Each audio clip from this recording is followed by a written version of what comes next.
What is going on, Bull Nation? This is LaserBolt coming at you with another Apex Legend video. In today's video, guys, we are going to be having the ultimate guide for BloodHound. I'm going to be telling you everything you need to know about the character and why you should main this character and why this character might be one of the best characters in Apex Legends. So if you want to become the best predator and the best hunter in the game, then make sure you guys stay tuned to this video and find out everything you need to know about BloodHound. Now, before we get started with that, I do want to recommend a couple videos. If you haven't had a chance to check them out in the channel, definitely the best landing spot video is a really good one. You should definitely check out if you're trying to find out where to go to get better loot. Also, another really good video I want to recommend, guys, is all the leaked stuff that is coming our way towards Apex Legends, new skins, new weapons, and new characters. Definitely do check out those videos. On top of that, guys, if you guys are struggling to get a win, or you just want to stop by and have some fun and spend some chill time, definitely check us over on Twitch. The link is down in the description. I'd love to help you and help you guys with wins, or overall just hang out with you guys. That would be amazing. In today's video, we are going to be covering 5 things. Number 1, its abilities. Number 2, who should be using BloodHound. Number 3, what is your role when using BloodHound. Number 4, advanced tips and tricks, things that you might not know about BloodHound. And number 5, what weapons work best when using BloodHound. So let's go ahead and get started with the first one. Just like every character in the world of Apex, each character comes with 3 abilities. And BloodHound isn't any different. He also has 3 abilities, and he has a passive, a tactical, and a ultimate ability.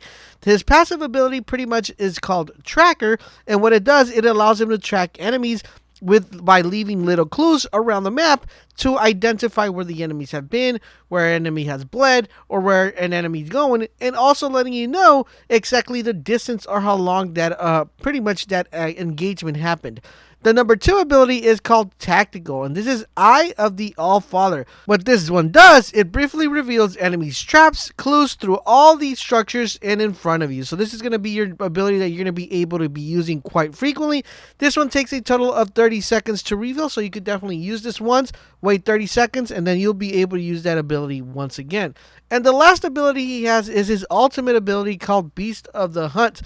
Basically, what this does, it transforms you into an ultimate hunter. This is why I believe this character in particular should be known as the Predator. If you watched any of the Predator movies, it kind of has the same similar ability and almost the same look as the Predator in a sense. I believe this is the Predator version of Apex Legends, even though he has a different name. On top of that, it also enhances his senses, allowing you to see stuff through cold tracks, and also it allows you to move faster. And when I say it allows you to move faster, it actually makes your character move faster.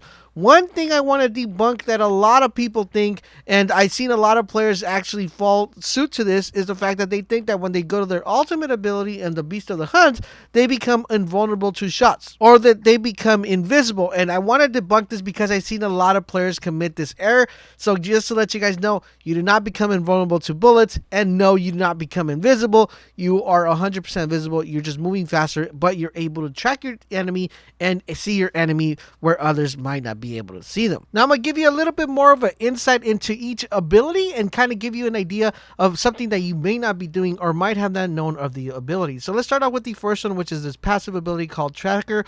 This one, what it does, the enemy leaves behind clues. So you might not know that these clues have a lot of more data than you usually would think.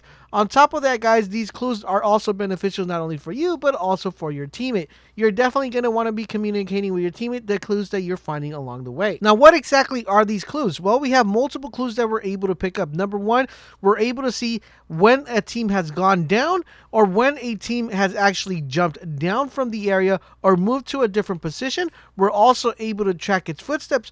And on top of that, we're also able to know how long the enemy has been there. Not only that, but we're also able to know if an enemy has been revived, if an enemy team has used a heal drone. You're also able to know what type of character has been in that location to give you a rough idea of what you're going up against. So Tracker is a very helpful passive ability because it gives you a lot of information. If you are a Bloodhound, you're definitely going to want to make sure you're communicating with your team as much as possible the information that you are getting within those kind of clues that people are leaving behind. Now, his tactical ability is Eye of All Fathers. This is kind of going to give you the idea of the pulse that gets sent out, and you're able to get kind of like a holographic image of the character. Now, one thing I want to make sure you guys are aware is please make sure that when you use this, you use it effectively effectively. The reason why I want to say is that you use it effectively is because I've seen two mistakes that happen when people use this ability. Number one, people aren't aware that when they use this ability, the enemy is also able to see this ability. So the enemy's going to know that you are really close by them if you use this ability. The other two mistakes that I see people use is when they use this ability and the hologram pops up in the screen, they start aiming at the hologram. No, this ability does not kind of give you a tracking of where the enemy's at that exact location. It gives you the ability to know, kind of send out a sonar signal of where the enemy was at when that pulse went out. So for example, let's say you send out a pulse and you're behind a wall and you see that the hologram is on top of the roof and you start aiming on top of the roof, there's a great possibility that enemy could have moved to the bottom, to the side, to the right. When you use this ability is so you could know exactly where that enemy was at when you sent out that pulse. On top of that, guys, I want to reiterate, make sure you remember with this ability, guys, you are going to let the other team know that you are close to their proximity. And of course, its last ability is Beast of the Hunt. This one transforms you into a predator. Yeah, so what this is going to do, it's going to enhance every single sense. So everything that you're able to get with your passive and your tactical ability, you'll be able to get with the Beast of the Hunt. But on top of that, it's going to allow you to move a lot faster. And this is what kind of makes BloodHound a very interesting character, because this fast movement is going to allow you to flank, get the position on your enemy, track your enemy down, and just overall be the person that initiates the fight. So you're definitely going to want to make sure that when you're using this ability, you are able to feed the following things. First, you're able to know that you're able to move faster than anybody else. Number two is you'll be able to see footsteps of the enemies where they ran to. You'll be able to get the clues if people jump down the wall, jump down the window, if they're hurt, if they're not hurt. And you're also going to be able to see where the enemy is moving to. So keep in mind, if you guys are rocking this and someone throws a smoke, you will still be able to see enemy teammates behind the smoke, making this ability one of the most effective abilities, especially paired with a Bangalore. So definitely you want to make sure that you are using this ability wisely and using your super wisely when you need to do.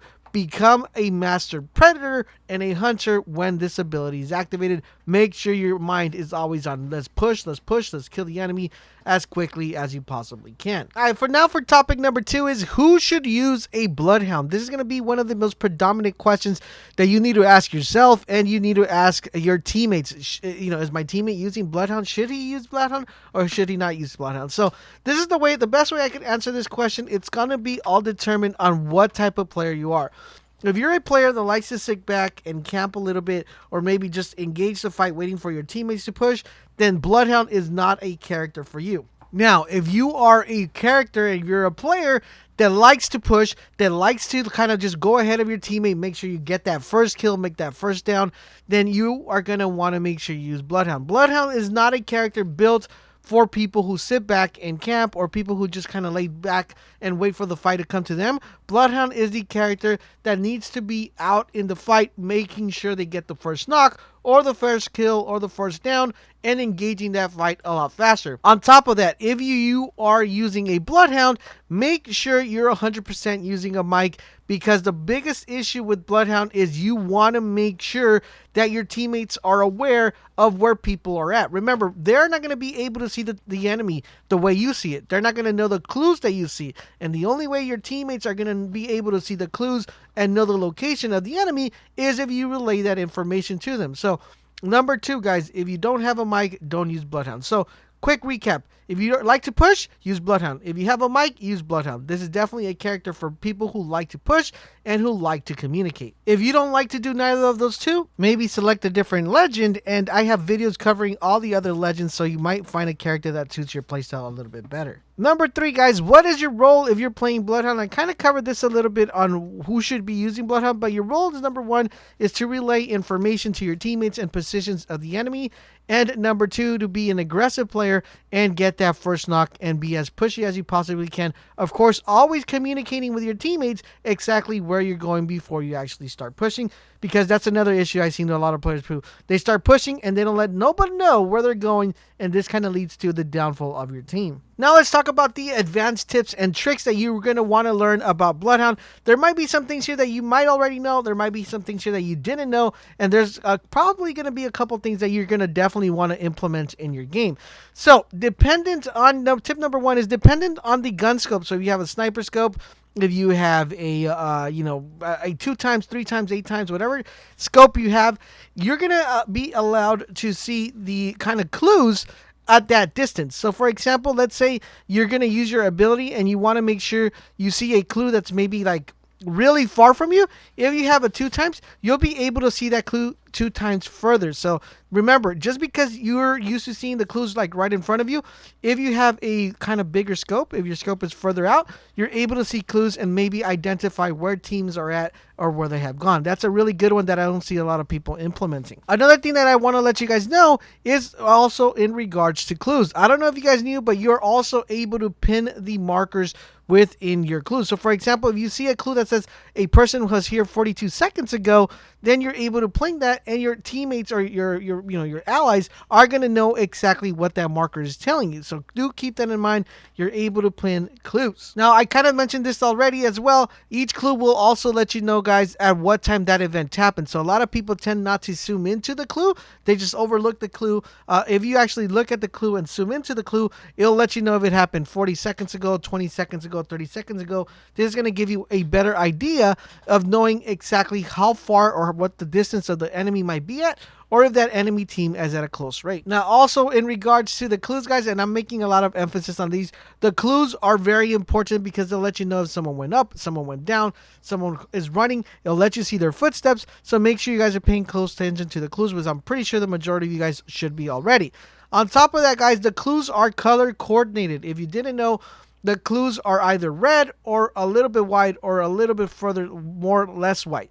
The redder they are, the more frequently that event happens. So if it's really red, that event just happened. If it's extremely white, that event happened a while back. So right off the bat, you'll be able to know if something happened and when it happened without you having to zoom in and see the timer. Now, another tip I want to give you guys is when you use your super. Now, when you use your ultimate, you're going to want to make sure you use your ultimate effectively. And what I would suggest is every time you use your ultimate, make sure you use your tactical right after. So for example, let's say you use your ultimate ability, boom, you summon your ultimate ability, make sure you follow up with a tactical, because sometimes when you send out that sonar, you might not get that feedback of information real quick.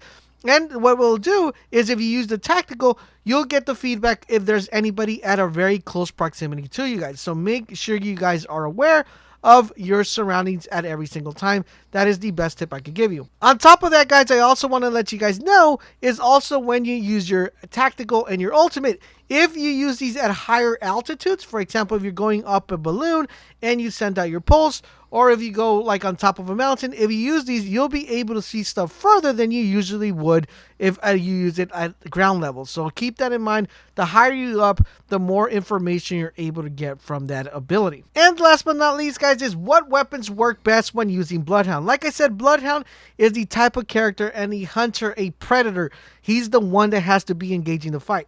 And of course, when you're engaging fights, you're going to want to make sure you're using weapons that are going to give you a better outcome and that are going to make you a wrecking machine, that are going to perform better, that you may be able to take out multiple players before that enemy notices that you're behind him. So what weapons will work best? Well, we're going to mention a couple. We're going to go with the R301, one of my favorite weapons. We're also going to mention the Prowler. Now, the only problem with the Prowler is you need 2 attachments to make this weapon viable.